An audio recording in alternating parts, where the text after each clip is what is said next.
Hey everyone, there's another snapshot, and they've done a couple things. And of the most important things they added, they changed bats slightly, made the texture of the crafter significantly worse by removing the bottom stone plating.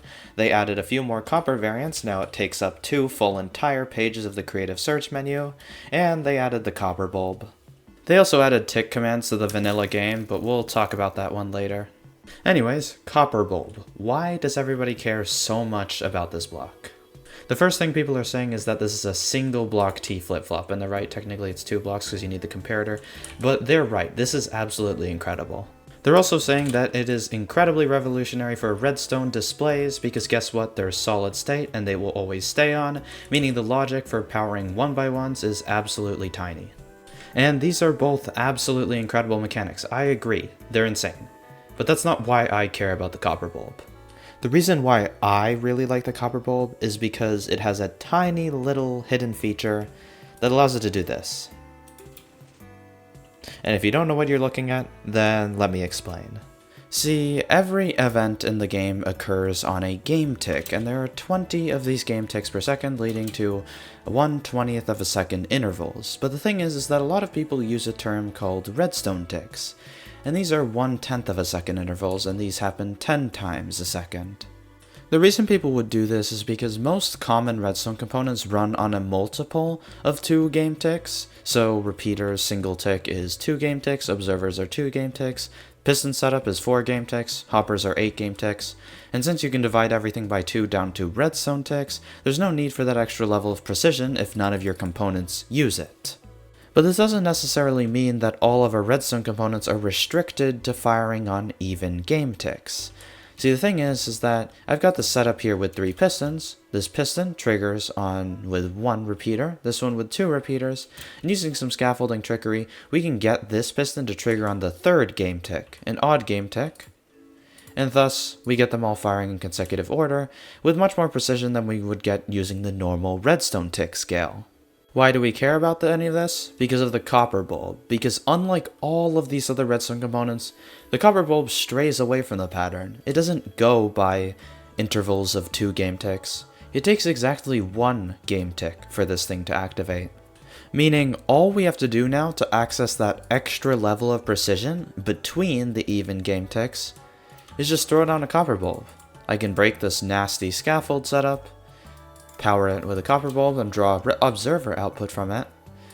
And now I can accomplish exactly the same task with half the blocks. The ability to access that extra level of precision with just a single block and an observer is completely game-changing. It allows us to make highly precise machinery in such a more compact fashion than we were ever able to using random nonsense like scaffold and weird piston setups. A really good example of where we might need this exact extra precision is right over here. In the previous video we talked about crafters and using them for instant crafting, and I developed this little machine, and originally here we had that clunky scaffolding piece in order to give us that 20 Hz performance, triggering on the odd game tick so we can maximize the speed of the crafter. Now, we can actually just do this with a single copper bulb, which makes this whole process significantly simpler. I think it's also super important to mention that the convenience of the copper lamp cannot be understated, because the reality is that when using with observers, it essentially acts as just a single half tick or single game tick repeater. You can use it in pretty much any direction with no restrictions, unlike the fact that you can't read this scaffolding repeater thing from the bottom due to the presence of the trapdoor.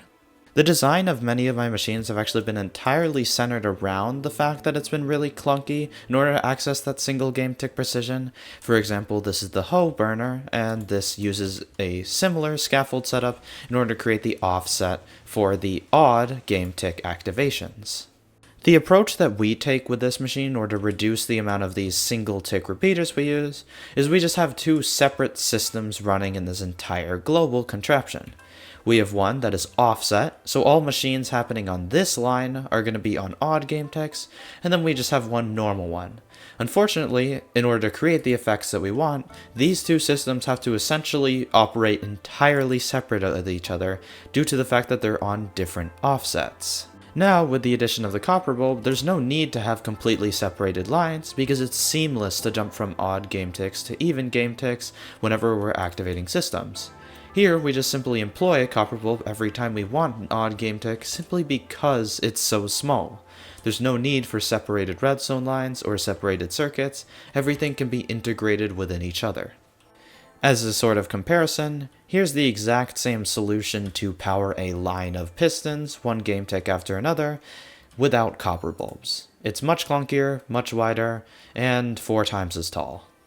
Now, this definitely doesn't exist to understate the amount of practical applications of the other mechanics of the copper lamp that I'm not really talking about in this video. The T-flop really is incredible, and has a ton of immediate practical applications, such as incredibly simple binary counters. This isn't even addressing all the vast possibilities of applications in more specific fields like computational redstone, where the ability to have such a small, toggleable state will definitely change up how big a lot of circuits are.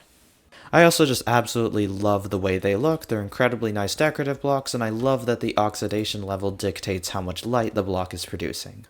I'm also very excited by the prospect that various levels of oxidation are going to change how much signal they output, although this doesn't seem to be the case in this current version. I guess since this is sort of also a general snapshot video, I should cover the probably most groundbreaking feature in this snapshot, if not the copper bulb, which is the fact that we are now able to freeze time in vanilla. This is unironically one of the most big changes for technical Minecraft that I've seen add to the game in a while, because it just means making complex redstone contraptions is far more accessible to people who don't want to have to install mods. Being able to break down and analyze a machine tick by tick is basically integral to my ability to debugging and figuring out how to improve my machines, and just being able to do that without actually having to use separate mods is pretty cool. It's definitely something that I didn't expect to see in this update. Although something that I will say is a little bit strange is that given the fact that the system operates pretty much exactly the same to how Carpet Mod system works, I don't know exactly why they decided to separate tick freeze and unfreeze from each other. It just makes it a little bit more clunky to use, but overall I'm happy anyways. However, they're going to have to make a lot more optimizations and technical additions to make me even consider working on vanilla in the future, even if it does mean that we have access to stuff like the copper bulb. So I just have to wait the unfortunate time that it takes for this to get ported to the full release, and then for my mods to get ported to that.